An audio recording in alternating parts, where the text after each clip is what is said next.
Welcome to the Nevcast, where three bros talk business, art, justice, and the pursuit of Jesus. Any day above ground is a good day. Get ready to laugh, cry, and kiss 30 minutes goodbye with Peter Nevland, Dave Nevland, and Rashid. All right. Welcome to the Nevcast. Hey, Dave. Hey, Pete. Hey, Pete. What's going on? All right. And We it's don't just have- us two brothers. We don't have our third brother today. Rashid, we want you back. Yeah, because we're recording this at a time that he doesn't have lunch, and that's the only time he can hang with us is when he's Right. on lunch break. Yes. So hopefully soon. hopefully soon. We're He's praying. got a story to tell, and we want to put that on the. He's got Yeah. got a story to tell. But Missing today our third brother. we Substitute. have kind of an older brother of ours. His name is Ian Rogers. How's it been since Hi, you guys. lost your first tooth? Back in my day, we had a group called the Beatles. And they sang the songs and played the guitar. That long ago. Wow. No, you can we're- do that with the Beatles now. But we're It's gonna funny. we're gonna talk about what happened post Beatles because you were in grade school and the Beatles blew up. Yes. So we're gonna So you're not we're gonna that old. This is not that old. This is He kind of just a blew his cover. history of music. History of music Music? thing. History of music. History of movement. Music movement. Jesus movement. Jesus How did you move back in people those movement. days? Did you walk? We did it with our legs. No, we were high. We flew. Anyways, Both good responses. Two So different the- jokes, two different brothers. Both funny. we're gonna go through a succession of history in from the eyes of someone who saw it firsthand. All right, experienced it Don't tell him his firsthand. name. I already did. His name is Ian. Ian Rogers. Ian Rogers. Give it up for Ian Rogers, our studio Hey. audience. Oh, they're clapping. Thanks, guys. No problem. Camera's right there. Well, the they're studio really audience great would be people. That's where bigger. they are, right there. Oh, they're The really studio great. audience would be bigger than our viewing audience. It'd be amazing.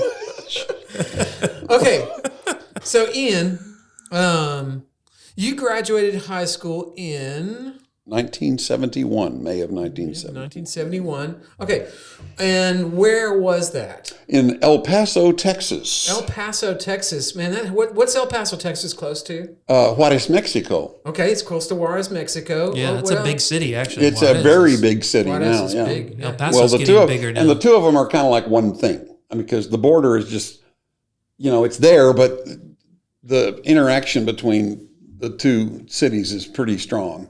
Okay. Yeah. You know. Okay. Right. Even then, I mean, even then. Now it's Yeah, maybe less. It's a big wall. it was even back then. I mean, but that was back when our command of Spanish was not quite as good as it is Right. these days. And you'd hear people say, "Now, Carlos, mo el lano," Wow. and Maria, vacuum el rugo, Wow. por favor.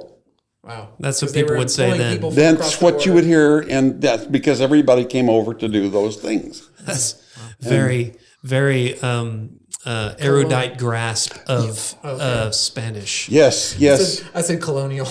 Well, That's Well- yeah. Mine was sarcastic. Yours was just straight up.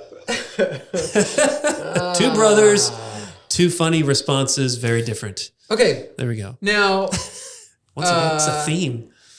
were you? Because we'll get into this at some point anyway. Because were you a follower? Would you consider yourself a follower of Christ at that point, or when had that happened? No, I was raised in a very well-known place in Baptist circles called First Baptist Church of El Paso, which was started in like the 1880s or something like that. Wow. And it was a big concern, and that was back when you got baptized at 9, so you could say that you were baptized. And Is that the age of accountability in a Baptist church? well, sort of, yeah. That was pretty much the thing was if you weren't baptized by 9, you kind of like, what's going on? But so anyway, but it was a very elaborate, well-run kind of situation. And we had a high school youth group that was very, enthusiastic. Right. Well, 2 of our members had already graduated high school and gone off to college, Janie and Beverly. And while they were they were both in California in the summer of 1970, and they came across Calvary Chapel, Oh, and they came across the Maranatha music groups, Yeah. and they came across people like Ken Gullickson, who would later be a big part of the Wimber organization. Vineyard. Okay, yes, Vineyard. okay, Vineyard. Vineyard. Okay. And so, you know, they got it. They got it, and they came back and they were on fire. And So this is your first, like, yeah, something is different. spring Yes. of 1971. spring of 1971. Things are organized, things are structured. Yeah. And people weren't like this. People weren't. No. You didn't grow up seeing people like, what do you say, on fire? Yeah. What's that mean? On fire. Well, they wanted to talk to people about Jesus. They loved Jesus in a way that they had never been really allowed to express before. Wow. And it was obvious to those of us when they came back in the fall of 71 I or saw 70, 70, yeah. and you know, we were meeting informally, not just at church, but we had outside gatherings and stuff, and everybody was noting this. What happened to you guys? You know, what's going on? And they just said, well, hey, we just found Jesus. We know him now. And it was like, You've changed. yeah, you've changed. You've changed. Previous to this, none of this was on your radar No. necessarily. I Right. thought I went to the business meetings in my church. I was there every time the doors were open because I was very devoted to being a member of the church. Okay. Right. And all the parents in our teenage group, our teen class, would say things to some of the kids like, "You need to be like that Ian Rogers, because he's really very good person, good and boy. he doesn't do anything bad, and you know, you need to pattern yourself after him." Yeah. Right. And it was all just a show. It was. I mean, I didn't think that I was false, but I didn't think about it. I just thought, well, this is what I do. This is what you do, and this is what I'm supposed to do. This is what they would like me to do. It was in January that we had what used to be called a revival, where an outside preacher comes to the church and spends a week preaching at night, and people come forward and all that kind of thing. January 1970. You're 17 years 71, old. 71. Oh, January 71. Yeah, you're 17 years old. Yeah, and I took my atheist friend Don. He and I were always, you know, we were good friends, but he didn't like the fact that I was a church person. But anyway, I said I convinced him somehow to come and hear this guy it was on a Monday night, and so. Do you remember that guy's name, the revival speaker? No, I do not. No. Okay. But Don and I were there in the audience, and at some point in the course of that speech or sermon, this amazing and terrifying thing happened in my heart. And it was like, you know, all the metaphors. I mean, it was like somebody had just taken the blinders off, and I was thinking, oh, that's you? Ha! I thought I'd been serving you for a long time, but I Yeah, didn't know you. I was like, oh. And so then, you know, I'm just like, you know, and I didn't tell Don anything. He was just kind of like, well, when is this over with? But anyway, so when the altar call came, we didn't call them those back then. When they said, you know, come down and share if you've accepted the Lord or whatever. So I went down there, and of course, my pastor was the one that greeted me at the head of the aisle, and he had a kind of a quizzical look on his face, and he just said, "Oh, Ian, what's happening?" Yeah. And I said, "I don't know Jesus." Wow. And he went like that. But to his credit, very quickly said, "Well, let's sit down here and talk about this." You know, he was involved in letting me just vent that, you know, I all the stuff that I've ever done was just a habit thing that I enjoyed doing.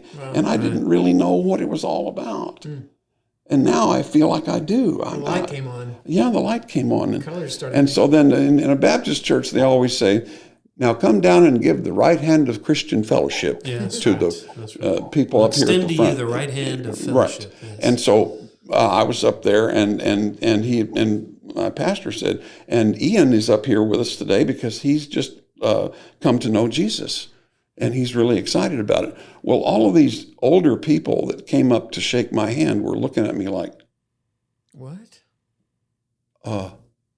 okay. Because I was Mr. in the church all the time kid who didn't do any of the bad things. Yeah.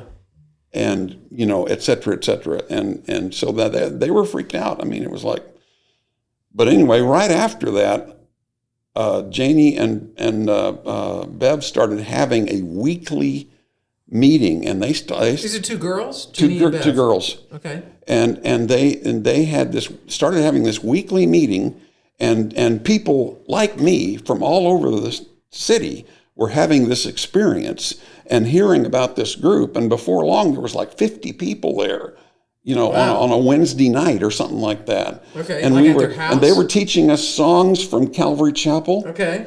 And they were talking about, healing and being in the Spirit and tongues Right, and all these okay. things that I didn't know anything about. I'd never been really exposed to it at all. Right. And then she said one week they said, okay, now next week our friend Ken's coming out from Calvary Chapel. He's out there in California. Oh, our friend Ken.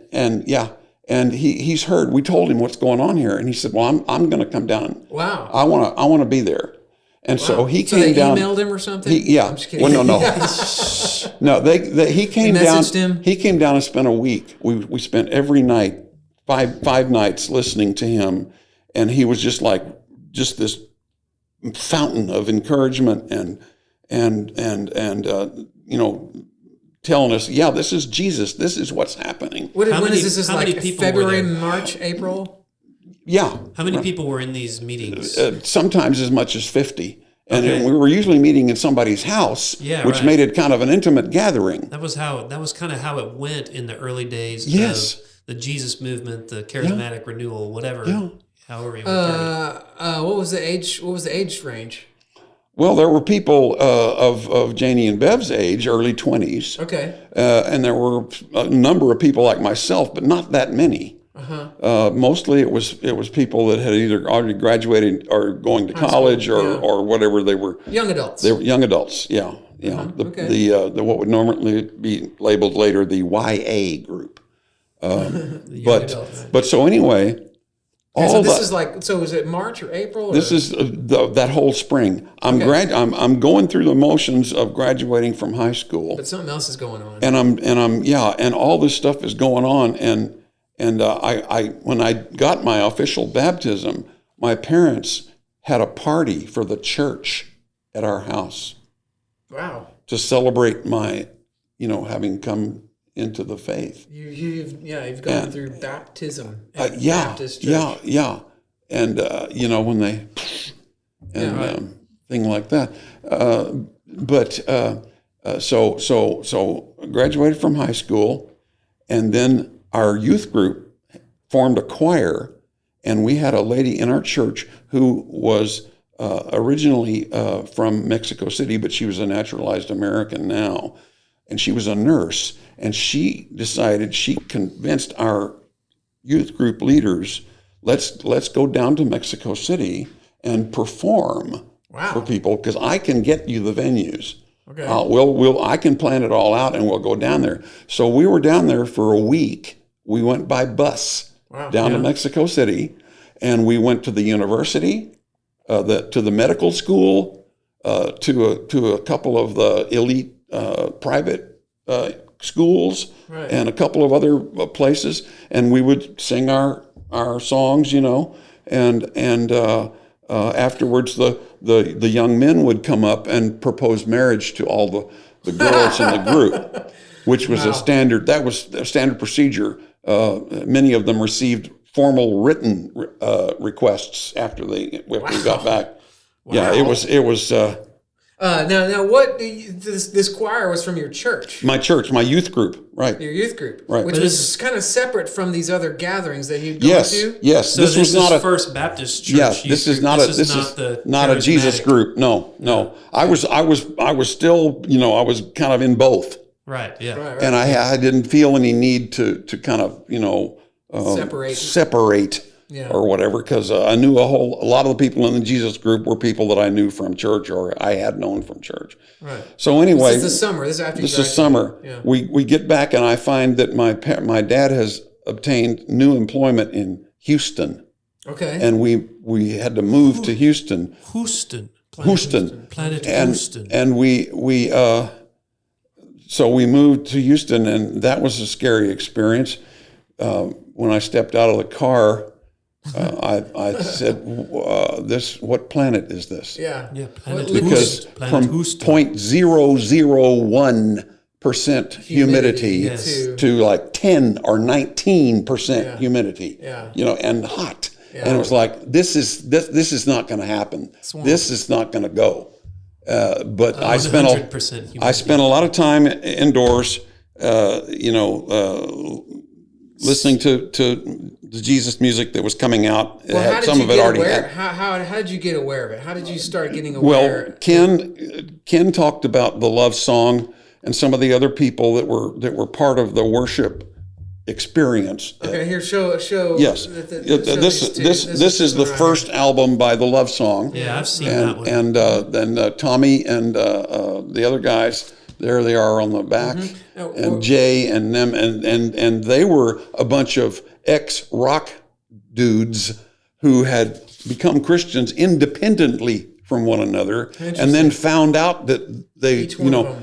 and then they wandered into Calvary Chapel one weekday. Right. And Chuck Smith was there, like, "Hi guys, what can I do for you?" And they said, "Well, we know Jesus now, and so we were wondering if we could come and like help with the worship."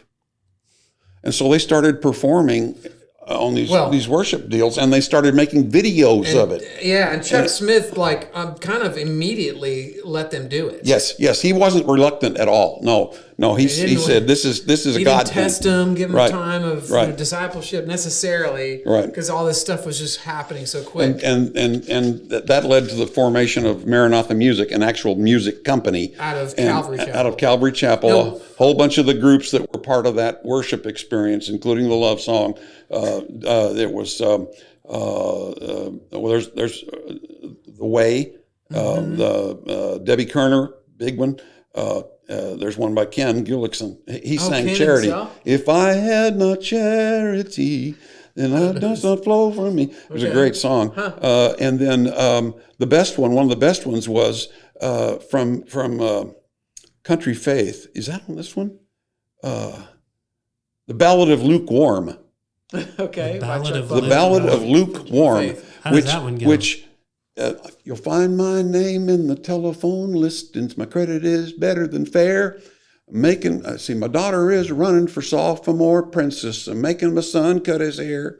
I never miss voting or church every Sunday. I do what I can to support the church, and the state will be satisfied one day, and then I can give to the poor. It's a very caustic. Yeah, sure. Wow. Sounds like And the it. thing about it was, as I thought about that years later, and I compared that to some of the oeuvre from Barry McGuire.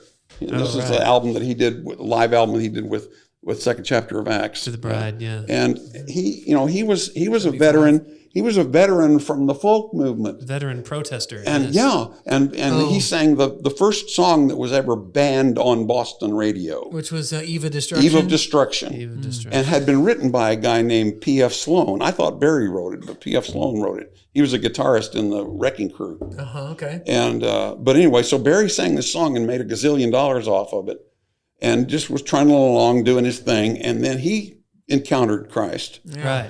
and changed his whole performance. But the one thing he retained was he would do Eve of Destruction and as a medley with a song that he had written as a believer. Wow. And that one was called Don't Blame God for the Sins of America. Interesting. Don't blame God for the sins of America. America has fallen from the ways of the Lord. Don't blame God for the sins of America. Lusting for the dollar, she'll be damned by the sword. Yeah. I mean, it was like, okay. Wow. Don't blame God. Yeah, that yeah, raspy. For yeah, the sins of America. And I heard at him. the end of Eve of Destruction, or we go into Eve of Destruction? No, from Eve there? of Destruction is the one that starts. He says, I wrote this song and I still sing it. And then he would sing it. And I heard him do this live a couple of times. And one time was in this little church up Northwest Houston. He came there and performed on a Saturday night for the youth group. And so, it was just amazing because that was an element in all of this music.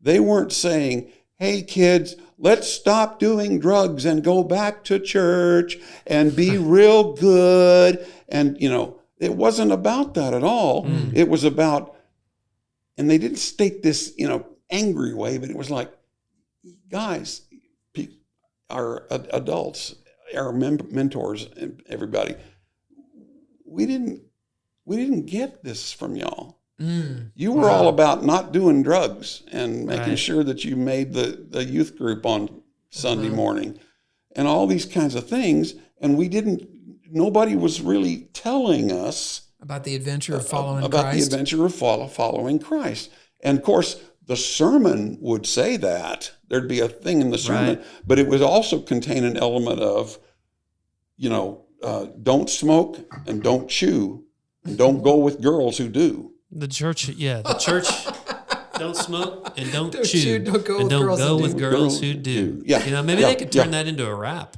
Well, What was rap? it could have been, but I mean that was 30 years in the future. Right. But anyway, so there was an element in there of rejection. It wasn't angry like many of them had been. Many of them had been members of the Weather Underground or the SDS, or I was a member of the SDS for a while. Wait, what's this CS again? Students for Democratic Society. Okay. It was a protest group. Protest and well, actually more than protest. Yeah, violent kind of thing. I didn't do any of that, but I sort of waved my. Said good for you guys. We could say what kind of similar things are today, but that we don't Oh have to do that. that's another whole subject. Is the way things are sort of mirroring a lot of what was going on. Wow. So anyway, there was this sort of anti-establishmentism, but it wasn't for the sake of saying, hey, you guys don't know anything. You're all out to lunch and blah. It was we have found something that transcends all that stuff. Right. Even not only the don't drink and don't chew stuff, but even the stuff we were doing as members of the anti-war movement. Right. The people would get up at meetings and things, and they'd say, I was at the march in Washington 2 years ago, and I understood what people felt because I felt it, but I'm here to tell you that without Jesus, that's not going anywhere. Nothing's gonna change. Like you hear multiple people say, "Do this kind of thing," and say this kind of thing. Yeah. Right. Yeah. And so it was a very, very powerful experience. It's interesting that so there are all these things that people seem to gravitate to, they get called to that are right. Then they're good things. Yep. And then Jesus shows up. And when Jesus shows up, suddenly all those things become irrelevant. They become less than. They become just not worth it because the majesty and the love, the overwhelming love and the goodness of Jesus just starts pouring out. That's right. And he goes, hey, just come to me. Yeah. If you just come to me, all the things that you're wanting there, they're in me, actually, far better than they were, and they're going to be anywhere else in there. It's just absolutely Jesus shows up. This episode is way too good to end right here, so we're going to continue our visit with Ian Rogers next week. That's it for the Nevcast this time. Join us next week when we talk justice, business, and art in pursuit of Jesus. We will see you soon.